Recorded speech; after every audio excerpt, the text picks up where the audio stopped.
มอนุสาวรีย์កាលយើងទាំងពីរធ្លាប់បានទៅលេងថ្នាក់ថ្នមបីបំគៀកាយឲ្យចេញនៅទឹកថ្លាឆ្វេងដាប់សូរសំលេងតូចងល្វើយទាំងជ្រួងហោហងឆ្ពងទៅមហាសាគរតែក្លិនកែសោះនៅតែគៀកាយបាក់សាទៅនៅតែចំឡាយលឺសូរល្វើយថាអូននេះហើយជាខ្នាយវាសនាខ្នងភ្នំមនោសាវរីយ៍លំងពន្ធាក្រាលលើបុព្វតាស្រងរហងគន់គប់នេត្រាធ្វើឲ្យចិន្តារតែបែតី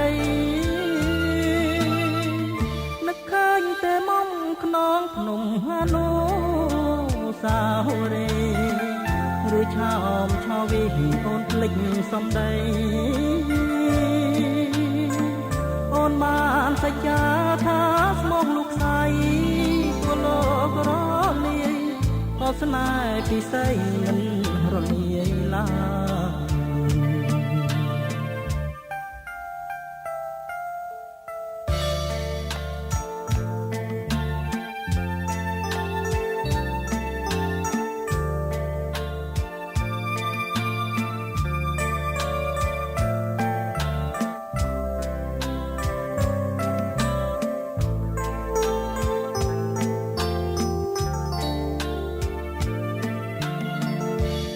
នងភ្នំ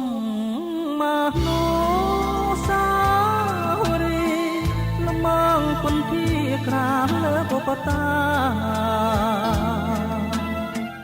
រីស្រស់រហងគន់គប់នេត្រាធ្វើឲ្យចិន្តារតែបែតីនឹកឃើញតែមុំខ្នងភ្នំហនុសាវរីយ៍ឬឆោមឆោវីអូនភ្លេចសំដី